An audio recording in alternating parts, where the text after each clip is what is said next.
نحمده ونصلي ونسلم على رسوله النبي الحنين المكين الرؤوف الرحيم. أما بعد، فأعوذ بالله من الشيطان الرجيم. بسم الله الرحمن الرحيم. إنما يخشى الله من عباده العلماء. صدق الله العظيم. والصلاة والسلام على أشرف الأنبياء والمرسلين وعلى آله وصحبه وعلماء أمته أجمعين إلى يوم الدين. أما بعد، نہایت واجب الاحترام صاحب تحقیق و محقق اثر رواں تفتازانی وقت و دوران جناب حضرت علامہ مفتی سید شاہ حسین کرتیجی صاحب اطال اللہ عمرکم، اور جملہ قابل قدر مہمانان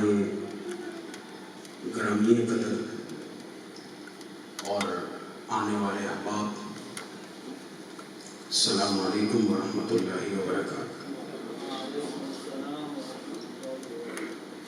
آپ میں سے وہ تمام حضرات جن کا تعلق درس نظامی سے رہا ہے، آپ حضرت امام صاحب الدین تفتازانی رحمۃ اللہ تعالیٰ علیہ کے مقام منصب سے خوب آگاہ ہیں۔ ہمارے وہ مہمان جنہیں درس نظامی کے حوالے سے کبھی زیادہ وقت دینے کا اور ہمارے مدارس کے نظام سے وابستہ رہنے کا اتفاق نہیں ہوا، ان کے ذہن میں یہ بات آئی گی کہ وہ خاص کیا بات ہے جس کے تحت تفتازانیہ کے عنوان سے معلوم کر کے ایک کتاب لکھی گئی ہے۔ تو میں انہی سے مخاطب ہو کر کے ان کی خدمت میں بات عرض کرنا چاہتا ہوں کہ بنیادی طور پر اسلام کی زبان عربی ہے، اور عربیت کے اندر مسلمانوں کا بالعموم اور علماء کا بالخصوص جتنا زیادہ رسوخ ہوگا، اسلام کے سرچشمے، اس کے فاؤنٹین ہیڈس اتنے ہی زیادہ پاک صاف مصفا اور منقع رہیں گے۔ اور اگر عربیت میں کسی وجہ سے ذوف پیدا ہونا شروع ہو گیا تو اس کے نتیجے میں خود اسلام کے چشمے گدلے ہونے شروع ہو جائیں گے۔ ان میں پہلے مٹی آئے گی، مٹی کے بعد کیچڑ کی کیفیت پیدا ہونا شروع ہوگی، اور اس کے بعد اس کیچڑ سے ہی گدلا پانی برآمد ہوگا اور بالآخر وہ چشمے سوکھ جائیں گے۔ اس لیے سب سے پہلے تو ہم اللہ کا لاکھ لاکھ شکر ادا کرتے ہیں کہ اللہ سبحانہ و تعالیٰ نے آج تک ہمارے درمیان ایسے اہل قلم کو اور اہل تحقیق کو حیات جسمانی کے ساتھ، فیضات علمیہ کے ساتھ، جملہ تحقیقی لوازمات اور نتائج کو پیش کرنے کی توفیق کے ساتھ موجود رکھا ہے، اور ہم اس بات پر پر امید ہیں کہ وہ جو بھی تحقیق کرتے ہیں ان کی غرض و غایت اسلام، مسلمان اور اسلامی تہذیب کا دفاع ہے۔ آپ یہ مت سمجھیے گا کہ امام صاحب الدین تفتازانی رحمۃ اللہ تعالی علیہ کے حوالے سے کسی شخص نے اپنی تحقیق پیش کی ہے تو یہ ان کی اپنی ذاتی چاہت یا قلبی رغبت اور میلان کا نتیجہ اس فرد خاص کے ساتھ ہے، تو اس کے لیے انہوں نے اتنا کام سر انجام دیا اور اتنی گہری تحقیق فرمائی، کیونکہ آج خالصتاً اسلامی موضوعات پر لکھنے کے نتیجے میں نہ کوئی کمرشل مارکیٹ ملتی ہے، نہ عمومی شہرت ملتی ہے، اور نہ ہی میڈیا پرنٹ یا الیکٹرانک آپ کو لائیو کوریج دیتا ہے۔ وہ سمجھتا ہے کہ یہ ایک لایانی کام تھا، پتہ نہیں کیا لکھا ہوا ہے، مبتدا اور خبر اور جملہ اسمیہ اور فعلیہ اور ناصبہ اور اس طرح کی بات ہو سکتے ہیں۔ آج کا دور ٹیکنالوجی کا دور ہے، سائنس کا دور ہے، زیادہ سے زیادہ فکر و نظر کا دور ہے، اس میں اس کام کا کیا کنٹریبیوشن ہو سکتا ہے؟ حالانکہ فکر و نظر کے جو سرچشمے ہیں ان کا تعلق براہ راست ان سرچشموں سے ہے جہاں سے خود اسلام برآمد ہوتا ہے، جن کی بنیاد پر اسلام اور اسلامی تہذیب قائم و دائم ہے، اور اس تہذیب کے علم بردار نہ سیاستدان ہے، نہ صحافی ہے، اور نہ ہی معاشرے کا کوئی دوسرا طبقہ۔ ان کا اپنا رول ہے معاشرے کو فکر اور سوچ دینے کے حوالے سے۔ جو اہم ترین کنٹریبیوشن ہے وہ ان علماء راسخین کا ہے، جنہیں رب تعالیٰ نے فرمایا کہ انما یخشی اللہ من عبادہ العلماء، کہ بے شک بندوں میں سے وہ لوگ جو اللہ سے خشیت رکھنے والے ہیں وہ علماء ہیں۔ چنانچہ اسی جذبے کے تحت حضرت استاد العلماء اور محقق دوران سید شاہ حسین گردیزی صاحب نے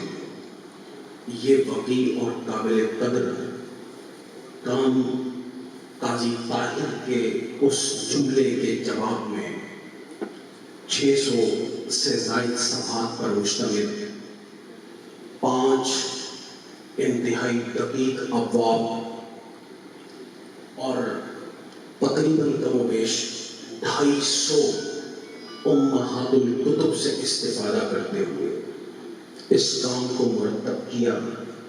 اور پھر اسے امت کے سامنے پیش کر دیا۔ اور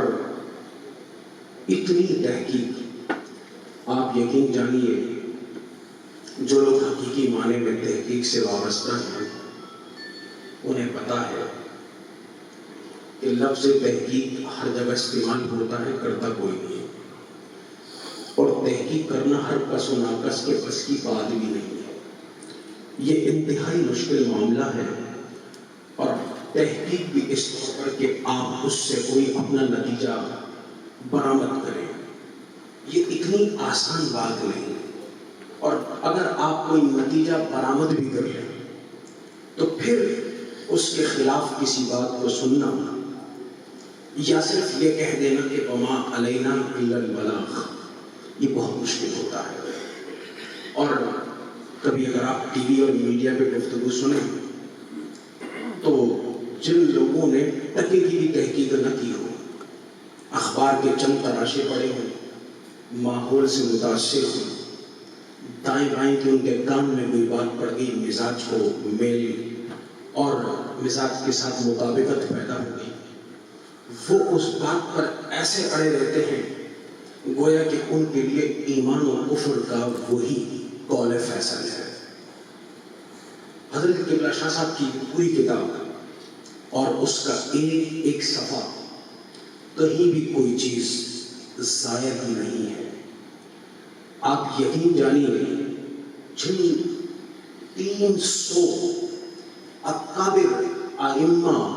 کے اقوال سے آپ نے استدلال فرمایا ہے، ان میں سے ہر شخص اپنی جگہ پر ایک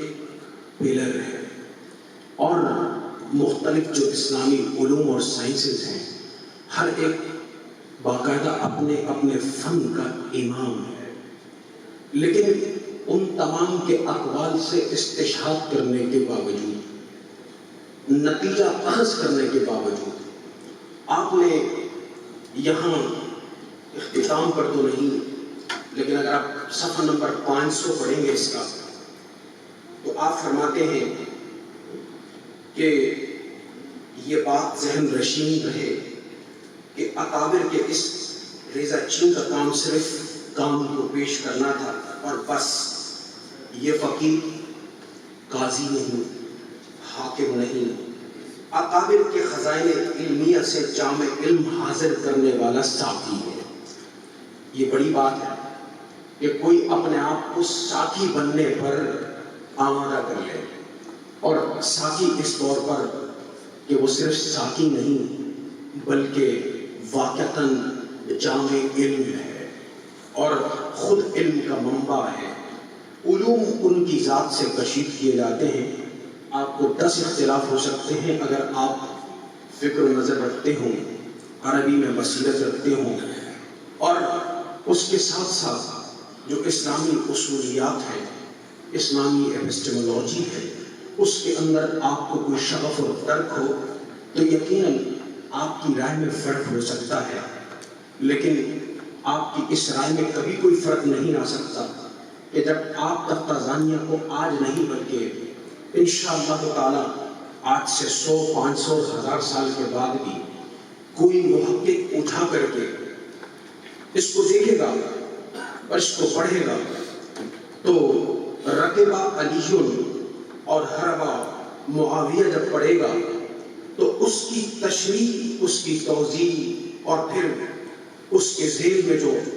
امثلہ اور نموذج بیان کیے گئے ہیں وہ آپ کو سلام کرے گا، آپ کی تحقیق کو سلام کرے گا، آپ کی عظمت کو سلام کرے گا۔ اس پوری تحقیق کے باوجود بھی اور آپ کے قلبی، ذہنی، فکری اور علمی رغبت الی خانوادہ اہل بیت اطہار کی طرف ہونے کے باوجود بھی آپ نے کہیں پر اپنے میزان کو ڈس بیلنس ہونے نہیں دیا۔ آپ نے قطعاً یہ کوشش نہیں کی کہ نعوذ باللہ حضرت امیر معاویہ رضی اللہ تعالیٰ عنہ یا صحابہ کرام میں وہ جو 12 کیٹیگریاں ہیں شروع سے لے کر کے آخر تک کے صحابہ کرام، اور جس کی بنیاد پر ان کی افضلیت کو طے کیا جاتا ہے، ان میں سے کسی ایک کو پیمانہ بنا کر کے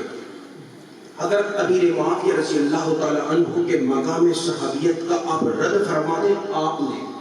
کہیں اشارے میں اور کنائے میں بھی اس کی کوشش نہیں فرمائی، بلکہ آپ نے تو سب کچھ لکھا اور اس کے بعد یہیں پر آپ نے ان اقوال کی تشریحات اور توضیحات کے اختتام پر جو شاندار بات کی، اور وہ بات کیا ہے کہ آج بلا وجہ مسلمانوں کے مابین وہ نزاعی مسائل، وہ اختلافی اقوال یا مجتہدانہ آراء پر مشتمل سابقہ ائمہ کرام ان کے درمیان جو بھی نزاع رہا وہ ماضی کا حصہ بن چکا، اور جو چیزیں آج تمام مسلمانوں کے لیے ایگریڈ اپون ہو گئی ہیں، قابل قبول ہو گئی ہیں، ان کو چھیڑنا یہ سوائے شرارت کے کچھ نہیں ہے، سوائے امت کو تقسیم کرنے کے اس کا کوئی اور مقصد نہیں ہو سکتا۔ آپ نے اسی لیے آخر میں آ کر کے قاضی طاہر کو مخاطب کر کے، اور بڑی عجیب و غریب بات ہے کہ 606 صفحے آپ نے تحریر فرمائے، اور قاضی طاہر صاحب جو بھی ہیں کم از کم ہمیں ان سے کوئی واقفیت نہیں، آپ جب ان کا نام استعمال کرتے ہیں تو زیدہ مجد ہو، یعنی اللہ تعالیٰ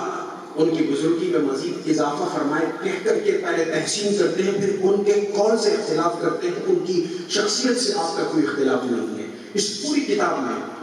قاضی طاہر ایک شخصیت کے کسی پہلو سے آپ نے کہیں اختلاف نہیں کیا، اختلاف ان کی سمجھ سے کیا ہے، اختلاف ان کے پیش کردہ اقوال سے کیا ہے، اختلاف ان کی ہوئی بات سے کیا ہے، اختلاف ان کی تحریر سے کیا ہے، اور جو خوبصورت بات یہاں آپ نے نقل کی وہ اس وقت اس طرح کے موضوعات پر سعی و سیار کرنے والے جتنے افراد ہیں کہ ان کے لیے بھی قول فیصل بھی ہے، رہنمائی بھی ہے، ہدایت کا منبع بھی ہے۔ آپ فرماتے ہیں کہ قاضی صاحب زیرہ مجدوبوں کی خدمت میں التماس ہے کہ یہ وہ مسئلہ ہے جو اکابر کے ہاں طے ہو چکا تھا، اسے بار بار زندہ کر کے مسلمانوں کو آپس کے جدل و جدال کی دلدل میں پھنسانا اشد من القتل ہے، اشد من القتل، اور وہ اس لیے کہ یہ فتنہ ہے، اور قرآن نے کہا کہ والفتنة اشد من القتل۔ تو اس طرح کی تحقیق اگرچہ کہ تحقیق ہو لیکن وہ امت کے افتراق کا باعث ہے، انتشار کا باعث ہے۔ حضرت علامہ شاہ حسین زردیجی صاحب نے اس کے بعد بھی ان کو صرف ناصحانہ گفتگو کے ذریعے سے اس طرف راغب کرنے کی کوشش کی ہے کہ ہم نے صرف آپ کی تحقیق کو رد نہیں کیا بلکہ تحقیق کی زبان میں اس کا جواب بھی دے دیا، اور اب مزید کوئی فتنہ فساد اور انتشار اس کو پھیلائے جانے سے گریز کیا جانا چاہیے کہ آج اسی بات کے ہم سب امید لگا کر کے اپنے اہل قلم سے بیٹھے ہیں کہ وہ اہل قلم ہو، اور یا مسلک پر فائز کوئی صاحب طریقت ہو یا کوئی گوشہ نشین اہل علم اور اہل تحقیق ہو، کہ وہ مسلمانوں کو توڑنے کا کام نہ کریں، جوڑنے کا کام کریں۔ اس کتاب کی زبان و بیان اس میں پیش کردہ دلائل میں یہاں جو امثلہ ہیں وہ صحابہ کرام کا مقام، اور پھر حضور علیہ السلام کے متعلقین جتنے ہیں جس درجے میں اور جن کو حضور کی ذات سے نسبت ہے، ان سب کو ان کے مقام پہ رکھ کر کے اس کتاب میں عظمت بخشی گئی ہے، اور یہ باور کروایا گیا ہے کہ یہ کتاب انشاءاللہ تعالی آئندہ ائمہ کرام کے خلاف، جس میں امام غزالی بھی ہو سکتے ہیں، حجت الاسلام امام غزالی یا امام سیوطی ہو سکتے ہیں، اور اسی طریقے سے دوسرے ائمہ ہیں، ان کے خلاف علم کے نام پر، تحقیق کے نام پر اگر خود مسلمانوں میں سے کوئی کھڑا ہو جاتا ہے، ان کی کسی قول، ان کی کوئی مثال اور ان کی کتاب سے کوئی اقتباس لے کر کے ان کے خلاف محاذ گرم کر کے ان کو روافض کے گروہ میں شامل کرے، دین سے نکالنے کی کوشش کرے، یا ان کو خود اسلام کے خلاف پیش کرنے کی کوشش کرے، تو یہ سارے کے سارے وہ کام، وہ معاملات اور یہ وہ کوشش ہے کہ واقعاً ایسا شخص جو ہے وہ اس لائق ہے کہ اسے علم کے شکنجے میں پہلے پکڑا جائے، اور اس شکنجے کے بعد اگر وہ پھر بھی باز نہ آئے، مزید فساد پیدا کرنے کی کوشش کرے، تو پھر کم از کم علمی طور پر اس کا بائیکاٹ کیا جائے۔ اور اس میں آخری جو کلیدی بات ہے وہ یہ ہے کہ آج کسی کو بھی اپنی بزرگی کے نام پہ، اپنے مسلک کے نام پر اس بات کا حق نہیں ملنا چاہیے کہ وہ بیٹھ کر کے اسلام کے متون کا شارح بنے اور اسلام کے مصادر، منابع اور مراجع ان کے اوپر نقد کرے، کیونکہ اس کی چاہت، اس کا میلان اور اس کی توجہات کسی ایک شخص کی طرف بغیر کسی وجہ کے یا کسی وجہ کی وجہ سے ہے۔ تو اگر ایسا ہے تو تب بھی اس کو یہ حق نہیں ہے، جس طرح انجینئر کو یہ حق ہے کہ وہ انجینئرنگ کرے، ڈاکٹر کو یہ حق ہے کہ وہ میڈیکل سائنس میں اپنی کوئی بات کہے، چارٹرڈ اکاؤنٹنٹ کو یہ رائٹ ہے کہ وہ اکاؤنٹنسی کے معاملات پر اپنی حتمی رائے کو پیش کرے، اور جہاز اڑانے کے لیے پائلٹ کو یہ حق ہے کہ وہ اس سیٹ پر بیٹھے۔ اسی طرح علم کا معاملہ جو ایمان کے ساتھ جڑا ہوا ہے، یہاں صرف علماء اور وہ بھی الراسخون جو ہے ان کو یہ حق ملنا چاہیے کہ وہ کوئی بات کہے، کسی عبارت کی تعبیر کرے، تشریح پیش کرے، توضیح بیان کرے۔ ہم اللہ کے حضور اس بات کا شکر کریں کہ اللہ کا لاکھ لاکھ کرم ہے کہ اللہ سبحانہ و تعالیٰ نے ہمیں آپ کے وجود سے، قبلہ علامہ گردیشی صاحب مرتضی العالی، آپ کے وجود سے امت کو نوازا ہے۔ اللہ تعالیٰ نے آپ کے قلم کو سیال بنایا ہے۔ تحقیق آپ کی خاصیت ہے، آپ کی شخصیت کا خاصہ اور اوصاف ہے، اور جو کچھ آپ کے قلم سے نکل جاتا ہے آپ لکھ دیتے ہیں۔ ہم نے یہی دیکھا ہے کہ اللہ کے بارگاہ میں، اللہ کے رسول کی بارگاہ میں اہل بیت اطہار کی بارگاہ میں، عالم اسلام اور مسلمانوں کی بارگاہ میں اللہ تعالیٰ اسے قبولیت عطا فرماتا ہے، کیونکہ آپ کے مزاج میں انانیت نہیں، تکبر نہیں، تبسو ہے، فقیری ہے، اور جو کچھ آپ کرتے ہیں اس کا مقصد، اس کا مفاد، اس کا مدعا صرف یہ ہوتا ہے کہ آپ کے اس کام کے ذریعے سے اللہ تعالیٰ مسلمانوں کے عقائد اور اسلام کے دفاع کے لیے ایک سد معاہد کو کھڑا کر دے۔ اللہ تعالیٰ آپ کی اس تحقیق کو، اس علمی کاوش کو، اور جو کچھ آپ نے عربی زبان کی خدمت کے لیے اس پہ پیش کیا ہے اسے اپنی بارگاہ میں قبول و منظور فرمائے، اور اللہ تعالیٰ ایسے محققین کو کھڑا کرے جو عربیت کے فروغ کے لیے اس کام کو منبع بنائیں، اپنے سامنے نموذج اور مثال بنائیں، اور اسی کے تحقیق کی روشنی میں عربی زبان اور اس کی جامعیت پر تحقیق کے قافلے کو آگے بڑھائیں۔ وما علینا الا البلاغ المبین۔ ماشاءاللہ حضرت پروفیسر ڈاکٹر حبیب الرحمان صاحب اظہار خیال فرما رہے تھے۔ گزارش کروں گا حضرت علامہ ڈاکٹر سید محبوب الحسن شاہ صاحب بخاری تشریف لائیں اور اظہار خیال فرمائیں۔